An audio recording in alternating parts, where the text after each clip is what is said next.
بسم الله الرحمن الرحيم مقعي وياسين محمود عبار maamulaha sare ee ururka bangiyada Soomaaliyeed waxaan rabaa maanta halkaan inaan bogaadin iyo hambalyo uga diro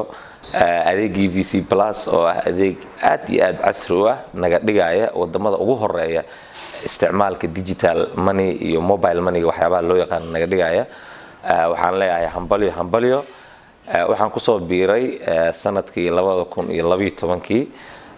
since then anigu waxaan u isticmaalay si joogto ah wuxuuna ahay platformkii koowaad isticmaalka marka waxaan rabaa maanta inaan xuso labo iyo saddex qodob oo arrimaha dhaqaalaha si uun u taabanayo inaan xuso midda koowaad oo ah EVC Plus wuxuu kor u qaaday financial inclusion waxa loo yaqaano oo ah in adeegan ay isticmaali karaan cid kasta oo isticmaali karto Soomaaliya joogta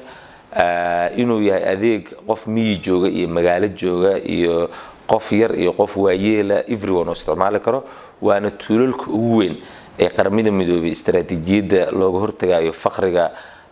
iyo qaajada looga hortagayo in cid kasta ay heli karto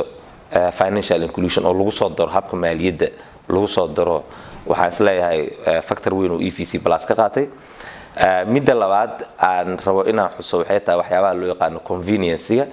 adeega waxa isticmaali kartaa EVC Plus 24 hours 24 saac isticmaali kartaa xilli kasta iyo goob kastana waad ku isticmaali kartaa taa marka waxaan leeyahay convenience-ga ugu muhiimsan example wadanka dhaqaalihiisu in badan wuxuu ku xiran yahay qurba joogta oo lacag badan u soo dira arrin la xiriira xawaaladaha marka waxa dhacaysa in ay dib ahaa jirto qof miyiga jooga inuu tuulo soo aadid ama magaalo soo aad saa lacagtaadi u qaadatid laakiin maanta waa laga gudbay miyiga meesha ugu dambaysa hadaa jirtid xataa waxaa ku soo gaaraya lacagtaadi within 3 to 5 minutes way kugu soo gaaraysaa marka convenient waa qofkii adeegii isla markii uu isticmaali karaa markaas waxa ka dhalanaya waxyaabaha loo yaqaano economic multiplier-ka oo ah wareega circulation-ka lacagta inuu aad u badanayo taasoo dhaqaalaha wax badan ku soo kordhinaysa midda saddexaad aan rabo inaan xuso waxay tahay EVC Plus waxyaabaha ka qayb qaata aad iyo aad waxa uga mid ah arrimaha loo yaqaano cash management-iga iyo risks-ka khatar badan jiri example cash management-iga dhibaato badan wadanku wuxuu soo maray xaalado aad u adag oo soo maray dawladda Soomaaliya ma aysan awoodin inay lacag daabacato duruufo badan ku xeeran lacagtii hore waa duugooday lacag makiinada la keensaday wadanka oo lacag badan cid kasta qof kasta iskaga daabacanayso halka meel oo lagu fakaday waxay noqotay marka EVC Plus iyo platformyada la midka oo aan leeyahay bogaadin badan ha ka gaarto waxay yareysay qatarihii la xiriiray lacagaha yareysay waxaan maqli jiray waagii hore ayadoo la dhahay hebel 1 milyan oo isku soo miineena iyo 2 milyan oo isku miineena iyo waxa hadda waa la gudbo xaaqi telefoonka yarka ay kugu jiraan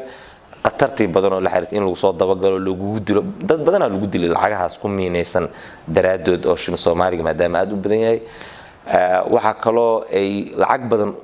u badbaadisay ganacsatadii ha ahaadaan dukaamada dadkii gadanayay ha ahaadaan dadkii TV subscriptions ka bixinayay kuwii biyaha kuwii korontada waxyaabahaas dhanba waxay u sahashay in lacagtii collectionkii ama aruurintii ay fududaato ay sahashay